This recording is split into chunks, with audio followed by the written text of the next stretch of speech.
Olá pessoal, tudo bem? Estamos começando mais um Mídia e Saúde. Hoje eu vou conversar com o médico Hassan Juda, ele é reumatologista e especialista em dor. O assunto vai ser a fibromialgia, a temida e indesejada fibromialgia. Seja bem-vindo ao canal Mídia e Saúde, é um prazer falar com você. Essa terminologia fibromialgia, na verdade, é uma doença, é uma manifestação, é um estado transitório? O que na verdade como vocês classificam a fibromialgia, doutor? Tudo bem? A fibromialgia é uma doença, né? A gente tem até critérios de classificação da fibromialgia hoje e é uma doença e não é transitória, infelizmente. É uma doença crônica, fica muitos anos, às vezes até com tratamento, às vezes a gente sofre um pouco para poder realmente melhorar o paciente. Existem parâmetros, protocolos que conseguem diagnosticar essa doença? Sim, a gente usa hoje os critérios do Colégio Americano de Reumatologia de 2010.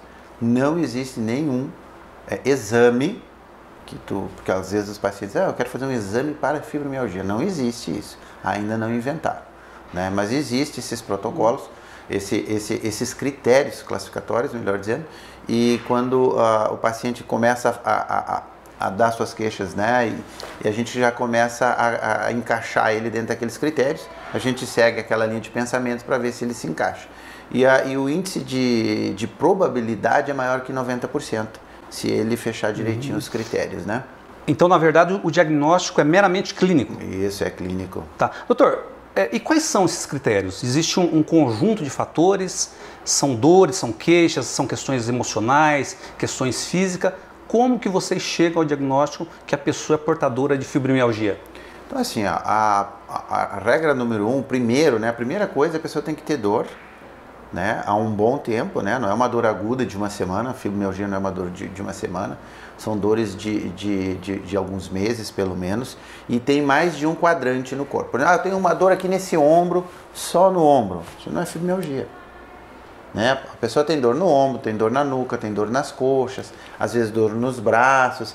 Então são vários locais que a gente vai marcando, né? E para ver, tem até um desenho hoje com as partezinhas do corpo, às vezes a gente dá para o paciente marcar ali onde é que doeu, principalmente onde doeu nesses últimos 10 dias. A gente usa esse parâmetro dos 10 dias. Né? Associado a isso, depois disso, a gente vai para essas outras questões, desde emocionais até outras coisas. Desde dor de cabeça, insônia, sono não reparador, depressão, ansiedade, fadiga. A pessoa faz qualquer coisinha já fica cansada, sabe? Ou quando levanta de manhã, levanta muito. Nossa, doutor, parece que eu carreguei pedra a noite inteira. Então, assim, a gente vai fazendo uma associação desses critérios. Existe uma pontuação, né? Tanto para a dor, que seria um mínimo de 5, e para esses outros sintomas, que seriam de 7 pontos, e a gente, associando os dois, daria isso daí. Você citou aí questões emocionais. Como que funciona? As questões emocionais, desordens emocionais, desencadeiam ou potencializam a fibromialgia, ou a fibromialgia gera problemas emocionais? Eu acho que as duas são verdadeiras, né? Porque assim, a fibromialgia é um desarranjo, é um curto-circuito do cérebro. O cérebro ele produz muitas substâncias químicas e quando há o desarranjo, quando é o desequilíbrio dessas substâncias químicas, que nós começamos a sentir dor. Às vezes dor sem motivo, né? Ou a gente sente dor por coisas que não deveria sentir dor. Então eu tenho pacientes que disseram para mim, eu lavei a louça ontem à noite e quando eu fui dormir comecei a morrer de dor nos braços, aí começou a já doer o pescoço e eu não fiz nada. Digo, mas tu lavou louça. Mas peraí, lavar louça não devia dar dor, mas para o fibromialgico dá dor. Isso até se chama alodínia, né? Uma das características que a gente vê. Então, esses sintomas, quando a gente vê essa pontuação toda, a gente dá o diagnóstico e aí tem essa questão da depressão, da ansiedade, que também entra nisso. E os pacientes que têm depressão, que têm ansiedade, têm tendência a ter mais fibromialgia e os pacientes que têm fibromialgia tem isso. Então, a gente não sabe se um causa o outro causa um, né? Mas os dois vêm misturados. Estão relacionados. Estão relacionados, até porque na mesma região no cérebro que causa ansiedade, que causa depressão, que está essa desorganização dessas substâncias químicas da fibromialgia. Quais são essas substâncias que você mencionou aí, doutor? Tem desde a substância P, enfim, tem várias substâncias que desregulam, né? Serotonina, noradrenalina, enfim, que tem uma série de substâncias. Mas assim, essas não são substâncias que a gente consegue mensurar, isso são coisas só para quem faz estudo, teria que ter um tipo de tecnologia que não está disponível para nós no dia a dia. Entendi. Então é possível dizer que uma pessoa fibromiálgica, ela é portadora também de uma desordem na química do cérebro, alguma coisa assim? Sim, essa é a base da fibromialgia. É a base. É isso daí, né? Porque às vezes a gente tem dificuldade para explicar ao paciente o que é, mas é isso, né? Como o diabetes é da glicose, da glicemia, do açúcar, né? Que corre no sangue, a fibromialgia é dessas substâncias aí. Doutor, com relação à dor especificamente, a dor no corpo, são dores pontuais? Existem locais específicos, articulação? Como que é esse tipo de dor? É possível assim classificar ou definir esse tipo de dor? Não existe um local que a fibromialgia... Tu tem que ter dor aqui para ser fibromialgia. A fibromialgia pode dar dor em todo o corpo. E existem locais que têm muito mais prevalência, muito mais frequência. Né? A gente já sabe, o paciente começa a se queixar de dor ali, a gente até já imagina, ele vai se queixar de dor aqui, aqui também. E geralmente acontece isso. Nos critérios anteriores, a gente usava os pontos dolorosos. A gente já não usa mais nos critérios atuais os pontos dolorosos. Mas dor na nuca, né? Dor na nuca, dor no trapézio, dor na lateral da coxa, dor de cabeça, né? Dor lombar, dor nos braços, geralmente são as mais frequentes. Poderíamos dizer que essa doença, essa desordem, está relacionada com o comportamento, com a vida moderna, o estresse, a competitividade, a cobrança, enfim. Você consegue ver alguma relação com essa vida moderna? Eu acredito que sim, né? Porque a ansiedade, por exemplo, faz parte dos critérios, né? E essa questão emocional realmente está muito envolvida, não só pelo estilo de vida, tipo de alimentação que a gente tem, mas tem outras questões. Eu tenho muitas pacientes, mas muitas mesas, que, por exemplo, sofreram algum tipo de abuso na infância. Então, são pacientes que sentem dores crônicas desde a infância, desde a adolescência. Hoje tem 40, 50 anos e não conseguem se livrar dessas dores. Mas isso está misturado, essa questão emocional muito intensa, com a questão das dores da fibromialgia. Então, assim, a vida hoje no dia a dia é muito corrido, o estresse é muito grande, né? Então, assim, a exigência é muito grande para as pessoas.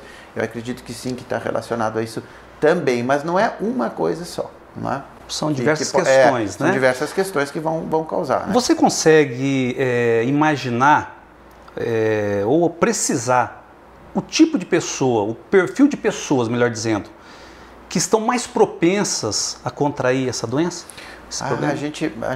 A gente vê, assim, dá em todo mundo, em toda a faixa etária, em vários. Eu tenho pacientes que fazem atividade física, que são atletas, e tem igual, sabe?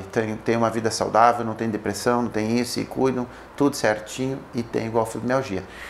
Claro, o paciente, aquele que é mais deprimido, tem uma tendência à depressão, ou que tenha alguma outra doença crônica, principalmente doença autoimune, na reumatologia, por exemplo, artrite reumatoide, o lúpus, algumas dessas doenças, eles vêm,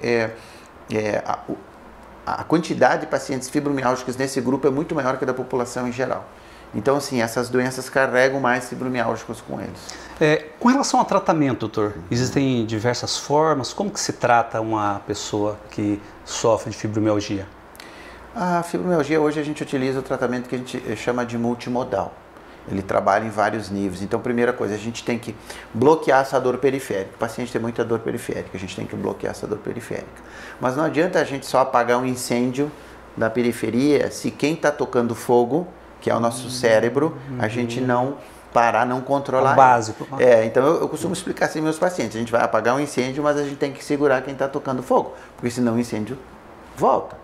E a maioria desses analgésicos que o pessoal usa, esses Flex, esses Lax, né, ou paracetamol, dipirona, o pessoal toma e dá uma leve melhorada, porque eles só bloqueiam a periferia.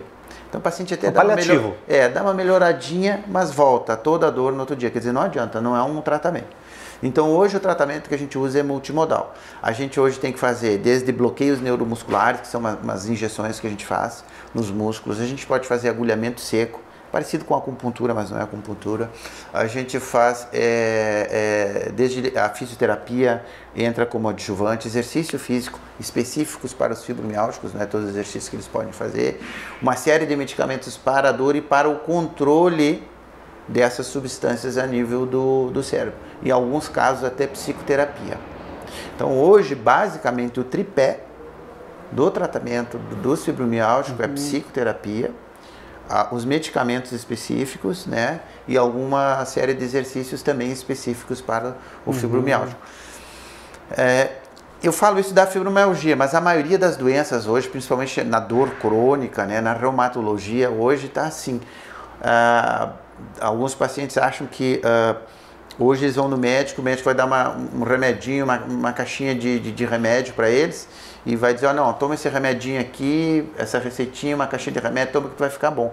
A medicina moderna não trabalha mais assim hoje. Hoje tu não sai com uma caixinha hoje são poucas doenças que tu vai sair com uma caixinha de remédio e tomar por 3 ou 7 dias e tu está curado. Claro. Fibromialgia, imagina, tu está com dor há 20 anos, que maravilha que fosse, né? Tomar um remedinho em 3 dias, 7 dias, está curado. Não é assim que funciona.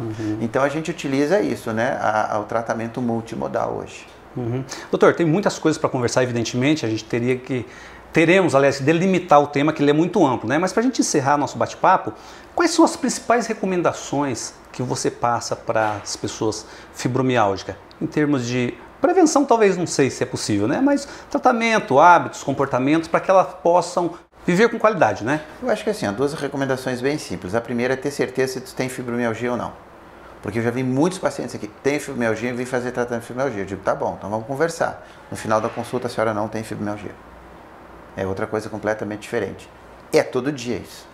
Todo dia eu vejo isso. Todo dia vem fibromialgia que não é fibromialgia. Aí vai melhorar como? Não tem como melhorar, né? Então assim, a primeira coisa é ter certeza que tem fibromialgia.